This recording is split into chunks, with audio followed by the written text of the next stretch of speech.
چین نے ایران کے ساتھ اپنی دیرینہ دوستی اور انسانی ہمدردی کا ثبوت دیتے ہوئے 58 ٹن طبی سامان پر مشتمل ہنگامی امداد تہران کے حوالے کر دی ہے۔ بدھ کے روز تہران میں منعقدہ ایک خصوصی تقریب کے دوران چینی سفارت خانے اور ایرانی ہلال احمر سوسائٹی کے درمیان امدادی سامان کی منتقلی کی دستاویزات پر دستخط کیے گئے۔ یہ امداد ایسے وقت میں فراہم کی گئی ہے جب ایران کو جنگی صورتحال کے باعث ادویات اور طبی آلات کی شدید قلت کا سامنا ہے۔ ایران میں چینی سفیر نے خطاب کرتے ہوئے کہا کہ امریکہ اور اسرائیل کی جانب سے شروع کی گئی جنگ نے ایران میں انسانی المیہ پیدا کر دیا ہے، جس کے باعث معصوم شہری ادویات جیسی بنیادی ضرورت سے محروم ہیں۔ چینی سفیر نے واضح کیا ہے کہ بیجنگ ایران کو خود مختاری اور سلامتی کے تحفظ کے لیے اس کے ساتھ کھڑا ہے اور مشرق وسطیٰ میں امن کی بحالی کے لیے عالمی برادری کے ساتھ تعاون جاری رکھے گا۔ ایرانی ہلال احمر سوسائٹی کے صدر نے چین کی اس بروقت مدد کو سراہتے ہوئے اسے دونوں ممالک کے درمیان گہری محبت اور یکجہتی کی علامت قرار دیا ہے۔ امریکی بحری ناکہ بندی اور سخت نگرانی کے باوجود پاکستان کے ایک آئل ٹینکر نے آبنائے ہرمز کو کامیابی سے عبور کر لیا ہے۔ بلومبرگ کی رپورٹ کے مطابق یہ امریکی ناکہ بندی کے بعد خام مال لے کر اس اہم سمندری راستے سے نکلنے والا پہلا تجارتی جہاز ہے۔ پاکستانی پرچم بردار یہ ٹینکر گزشتہ ہفتے کے آخر میں خلیج فارس میں داخل ہوا تھا اور اب 8 کروڑ لیٹر خام تیل لے کر کراچی کی جانب گامزن ہے۔ شپنگ ذرائع کے مطابق پاکستانی ٹینکر اس وقت کراچی پورٹ کی طرف واپس آ رہا ہے اور توقع ہے کہ 2 دن میں اپنی منزل پر پہنچ جائے گا۔ جہاں ایک طرف پاکستانی جہاز نے ناکہ بندی عبور کی، وہیں امریکی وزیر دفاع پیٹ ہیگسیت نے واضح کیا ہے کہ ایران کے بندرگاہوں کی بحری ناکہ بندی جب تک ضرورت ہوگی جاری رہے گی۔ امریکی وزیر دفاع نے پریس کانفرنس میں انکشاف کیا کہ امریکہ ایران کی توانائی کی تنصیبات پر حملے کے لیے مکمل تیار ہے، تاہم وہ اب بھی سفارتی حل کو ترجیح دیتے ہیں۔ یہ بیانات ایک ایسے وقت میں سامنے آئے ہیں جب گزشتہ ہفتے طے پانے والی عارضی جنگ بندی تاحال برقرار ہے، لیکن سمندری محاذ پر تناؤ کم نہیں ہوا۔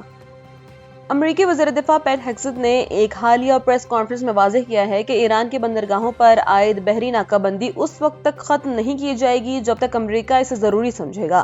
انہوں نے خبردار کیا کہ امریکی افواج ایران کی توانائی کی تنصیبات کو نشانہ بنانے کے لیے مکمل الرٹ ہیں، تاہم واشنگٹن اب بھی سفارتی حل کو پہلی ترجیح دیتا ہے۔ یہ سخت بیان ایک ایسے وقت میں سامنے آیا ہے جب خطے میں عارضی جنگ بندی تو برقرار ہے، لیکن سمندری محاصرے نے تناؤ میں شدید اضافہ کر دیا ہے۔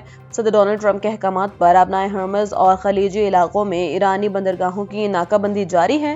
امریکی افواج کے مطابق اب تک 13 بحری جہاز وارننگ ملنے پر واپس جا چکے ہیں۔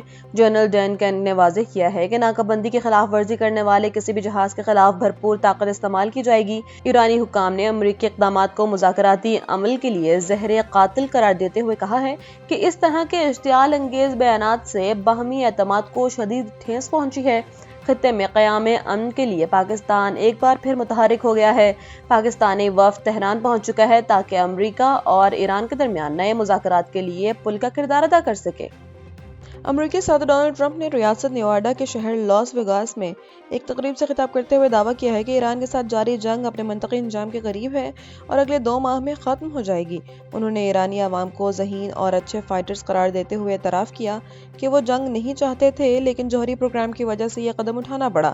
صدر ٹرمپ نے امریکی عسکری طاقت کا حوالہ دیتے ہوئے بتایا کہ ایران نے ایک امریکی بحری جہاز پر 111 راکٹ فائر کیے تھے، جنہیں جدید ٹیکنالوجی کے ذریعے فضا میں ہی تباہ کر کے حملہ ناکام بنا دیا گیا۔ صدر ٹرمپ نے پیشگوئی کی ہے کہ ایران میں بہت جلد امریکہ کو فتح ملے گی اور یہ تنازع 60 دنوں کے اندر ختم ہو جائے گا۔ انہوں نے تسلیم کیا کہ عالمی معیشت میں حالیہ رکاوٹیں اور اتار چڑھاؤ ایران کے ساتھ جاری کشیدگی کا نتیجہ ہے۔ ٹرمپ کے مطابق امریکہ کو جدید ترین ٹیکنالوجی اور دنیا کی بہترین فوج کی بدولت ایران کے خلاف وہ اہداف حاصل کیے گئے جو ضروری تھے۔ انہوں نے واضح کیا کہ جنگ کی بنیادی وجہ ایران کے ایٹمی پروگرام تھا، جسے روکنا ناگزیر تھا۔ وفاقی وزیر خزانہ محمد اورنگزیب نے واشنگٹن میں ورلڈ بینک اور IMF کا بہار اجلاسوں کے موقع پر عالمی ریٹنگ ایجنسی موڈیز کے نمائندگان سے اہم ملاقات کی۔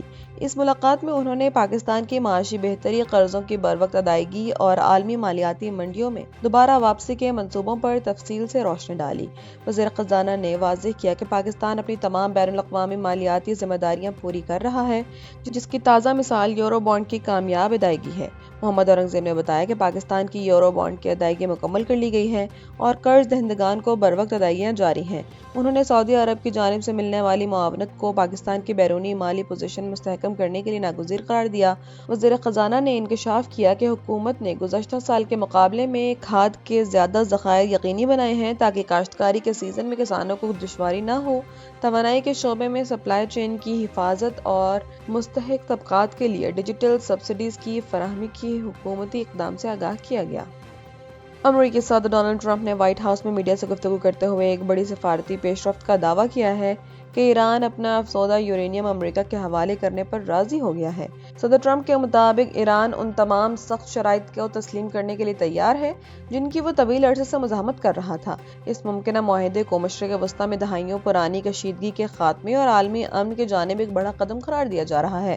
ایران اپنے پاس موجود افزودہ یورینیم کا ذخیرہ امریکہ کے سپرد کر دے گا، جو اس کے جوہری پروگرام کو محدود کرنے کی سب سے بڑی شرط تھی۔ معاہدے کے تحت ابنائے ہرمز کو ہر قسم کی جہاز رانی کے لیے کھول دیا جائے گا اور وہاں سے گزرنے والے بحری جہازوں سے کوئی ٹول ٹیکس وصول نہیں کیا جائے گا۔ صدر ٹرمپ نے کہا کہ وہ فی الحال جنگ بندی میں 2 ہفتے کی توسیع کی ضرورت محسوس نہیں کرتے کیونکہ معاہدہ جلد طے پانے والا ہے، تاہم ضرورت پڑنے پر وہ اس میں توسیع کے لیے تیار ہیں۔ امریکی صدر کے بقول ایران اب وہ تمام مطالبات مان رہا ہے جن پر ماضی میں ڈیڈ لاک برقرار تھا۔